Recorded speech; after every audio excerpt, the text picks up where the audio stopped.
Hi and welcome back to my YouTube channel. So in this video I'm going to be showing you how to calculate the total score for the General Anxiety Disorder Scale or the GAD-7 scale. So I'm going to be using SPSS or PSPP to calculate it. In this case I'm using PSPP, which is a freeware alternative for SPSS.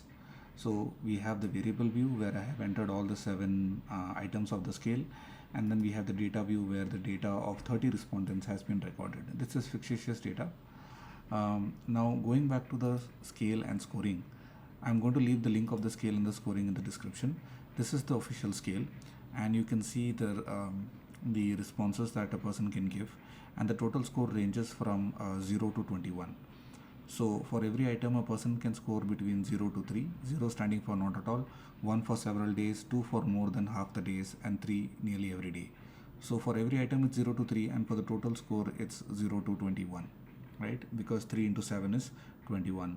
Now with regard to the interpretation of the scale, the scoring here tells us that scores of 5, 10 and 15 represent cut points for mild, moderate and severe anxiety respectively. So based on this cutoff point, I'm going to be calculating the score. But before calculating the different levels, let's go ahead and calculate the total score. For this I go to transform, I go to compute, and then I just do a reset so that there's nothing there, and then add each of the items one after the other: GAD1, GAD2, GAD3, GAD4, GAD5, GAD6 and GAD7. So this will be called TOT GAD, that is total GAD score.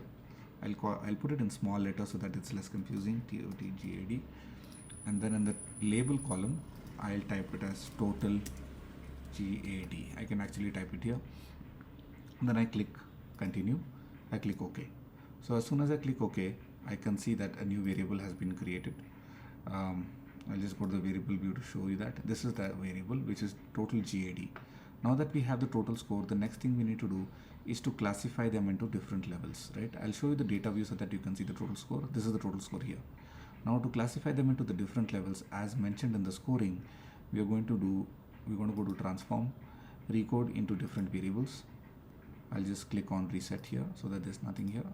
Pull in the total GAD inside here, select it, click on old and new values, and I'll just say, so the first one is, if you remember the scoring, it says 5, 10 and 15 are treated as the cut points. So I'll say 0 to 4 means can be coded as 1, and then 5 to 9 can be coded as 2. Basically I'm recoding it into different levels. I click on add. Then the next one will be 10 to 14, that will be 3, and then the last one 3. The last one is range value through highest. I'll put 15, so I'll say anyone who's scoring 15 and above will be in group 4. So I've recalculated it, I've recoded it. From 0 to 4 will be 1, 5 to 9 will be 2, 10 to 14 will be 3, and 15 and above will be 4, right? So click on continue, and we will call this LVLGAD, or level of GAD, and then click change, click OK. So as soon as I click OK, you can see that a new variable has been created. This is the level of general anxiety disorder. Now the values have to be labeled as well. So I double click on the level of GAD here where it says none, and double click, and then I start to name it. So 1, if you remember, was from 0 to 4.